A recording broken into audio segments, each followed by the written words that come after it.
there is the Buddhist side of this, which is where the original precepts come from. Now, precepts is an interesting word for this particular translation because these are not commandments. What these are vows that the Buddha had suggested that people take in terms of their morality and how they acted, because they would allow one's way of liberation to be more effortless in how we actually treat each other. So in the previous episode, we discussed with the intentions and delusions how there are both passive and active sides to expressing these things. Now, the passive side of expressing is the inaction of something. So the passive side of, let's say, for instance, sincerity is maybe not pretending to be something that you're not, right? It's very simple. It's an inaction. Whereas the active side of sincerity, as an example, would be being proactive about expressing who you are and what is true to you. So when we think about the 5 precepts, they're both active and passive sides. So the first precept of Buddhism is not to destroy life. So this is a pretty simple one. Basically means not to kill. However, this is the passive side. This is the inaction. And part of living as a human being and not going against your nature is not to kill each other. It sounds very obvious, but it's something that is important for us to acknowledge, especially in living this life of liberation. Now, it does not necessarily only point to that because, again, that's the inaction. What it really means is to go to the active side is to lead with love, not to engage in malice, not to attack or kill things because you're mad, because you're angry, because you're hateful. What this means is instead to avoid malice and instead lead with love, compassion, and kindness. Now, some people will look at this and they'll take it very literally and say, oh, well, the Buddha said not to kill, not to destroy life. And they think to themselves, well, this means that I have to be vegetarian. And the truth is, the Buddha wasn't vegetarian himself. So it really and truly means not to take life out of malice, not to do things out of anger, not to do things because you feel that you have the right to control another's destiny or their ability to live and be in this life as a human being. So instead of looking at this very literally and saying, well, it just means not to kill in all circumstances, what it really means is not to lead with that malice. So for instance, if somebody were to kill because they were hunting for food, let's say, that wouldn't be violating this precept because that's not going out of malice, that's not going out of anger, that is going out of an intention to sustain life. Now, there are ways that obviously this point can be argued till we're all blue in the face, but the point here is that it's not to have the intention of malice, and instead, on the active side of things, it's to lead with love. The second precept is not to steal, not to take what is not given. Now, again, this is the passive side. The inaction here that is going to allow us to live a more liberated life is not to take what is not given. So the active side of this, which is something that I've brought with Zen Stoicism, is to be the source of what you seek to experience. Now, this is not a straightforward action, or this is not a straightforward active way to practice this precept. It means a few things, but one thing that I've always found in my own life is that if there's something that I wanted to experience in my life, let's say one example that's really good here is the experience of love. If I want to experience more love in my life, I can try to take that from people. I can engage in some of these violations of what degrades the human soul, or I can engage in some of these delusions by trying to control, by trying to perform and get people to love me. Or I can be loving. I can start by being loving towards other people, towards other living things, towards my environment. And I can begin as the source of love. Now, when you are the source of what you seek, what you find is that you start to bring it in abundance into your own life. There is a really good Chinese proverb that I really like that points to this, which is, if you're always giving, then you'll always have. And so to become the source of what you experience is to live in that way, to, instead of trying to take things, instead of trying to control the environment or manipulate the environment into giving you what you want, or other people for that matter, is to become the source of what you seek. Ask yourself, if I was the source of this, how could I give this to others? How could I give this to the world? And this is a very active way of practicing the precept rather than just abstaining from stealing, which again, that's a great start. But if you want to take it to that next level and to really embody this perspective, become the source of what you seek to experience. The third precept is to not exploit the passions. Now, what this is typically translated as, which is, again, not inclusive of the entirety of its meaning, is not to commit adultery or not to drink or not to overeat. When all of these things are included within this particular precept of avoiding the exploitation of the passions. However, they don't capture the essence of what it really is. And this is extremely similar to Marcus Aurelius's third way that the soul degrades itself, which is to not be a slave or not be overpowered by pain or pleasure. When we exploit the passions, what we're doing is we're being expedient. We are maybe having a drink because we're feeling down, or maybe we're eating because we're feeling lonely.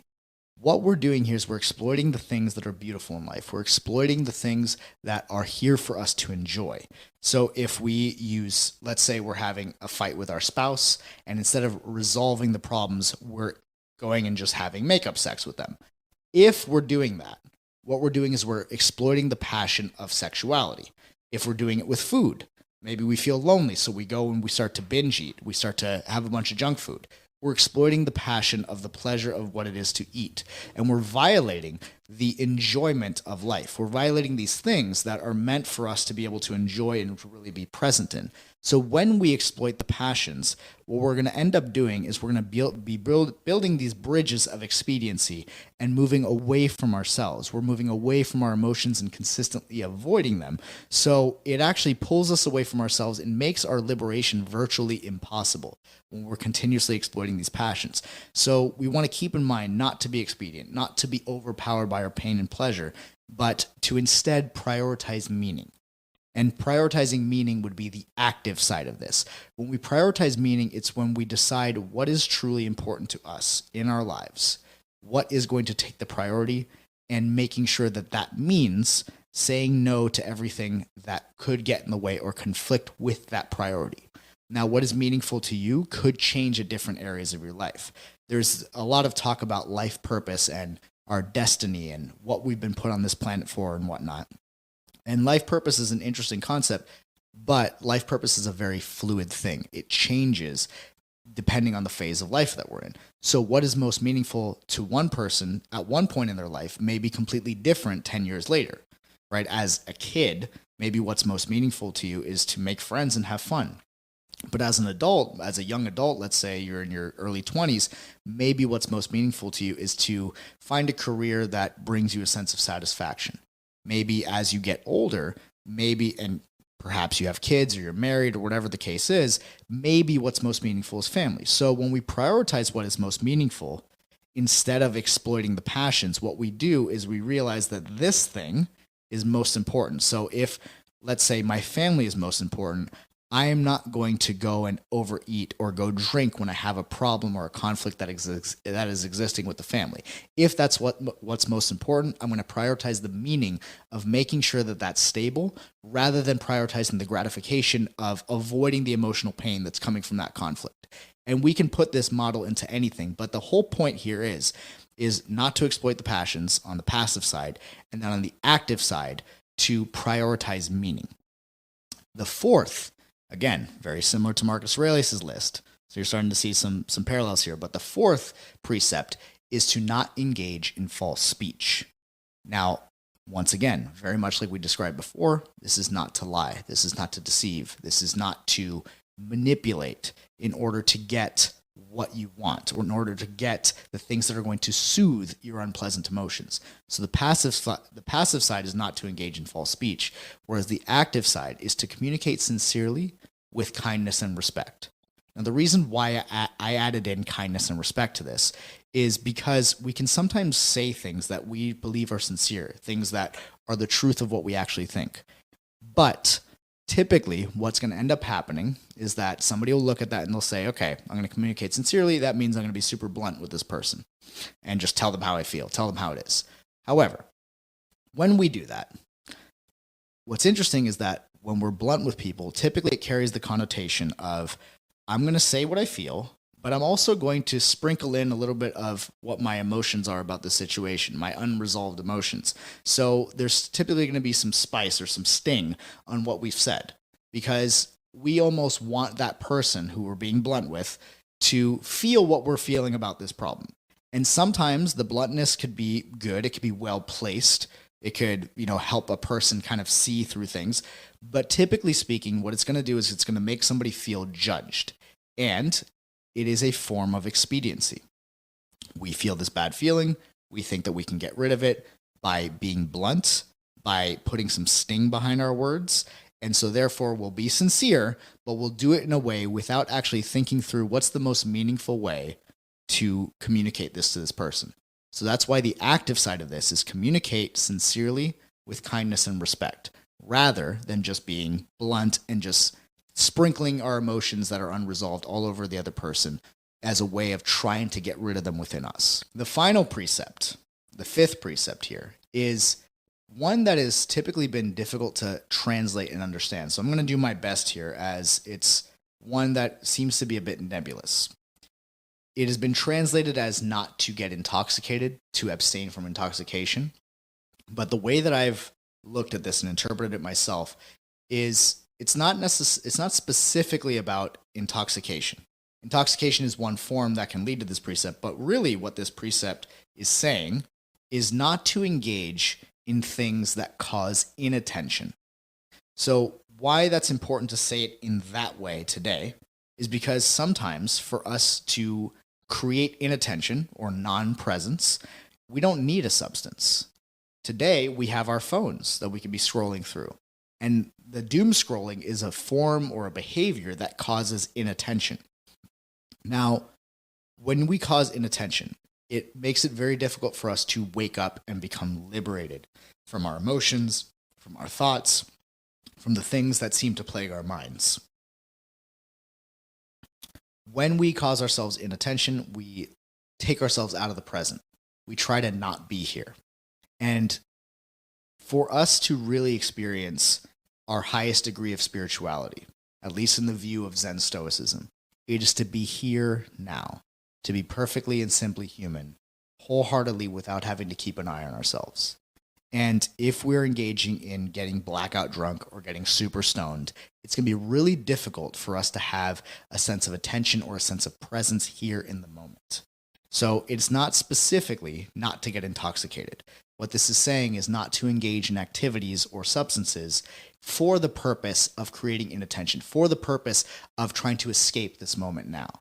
I know there's a joke that I always make with the conscious community or the spiritual community that a lot of the people that I interact with in that community, not all of them, but there's a handful of people that I'll interact with sometimes that are always trying to not be here, whether that's through tripping on psychedelics so much so that they forget who they are in this moment or in this lifetime, or it's, doing these crazy DMT or ayahuasca trips, which I have nothing against those things. But what I've seen is that people use them as an expediency towards their spiritual development, right? They start to engage in spiritual bypass, which is to avoid the here and now to get to the next thing that they perceive as being super profound. So the joke that I always tell people is like, stop trying to not be here. It's not very spiritual of you. Because if we are going to engage in our highest degree of spirituality, it's about being here now in the moment. One thing that I always remind myself of, especially when I feel lost, especially when I feel like deep senses of anxiety or anger or despair, which are emotions that I still have to this day, despite doing all this work, is I remind myself of this and I say, I chose to be here now, whether I remember why or not. And that phrase always brings me back to the present moment, always brings me back to here. And the reason why this is so important is because it allows me to have a perspective and a frame of reference for my life and for my individual subjective experience where I validate my own existence simply by the fact that I am here. And there is no need for justification. There's no need for anybody else to validate me in that moment. And this is something that I always can come back to that will not only help me become present, but it also reminds me of my own agency, my own choice. Now, I can't verify this factually speaking, but it is something that I feel deeply within myself and something that always allows me to be present.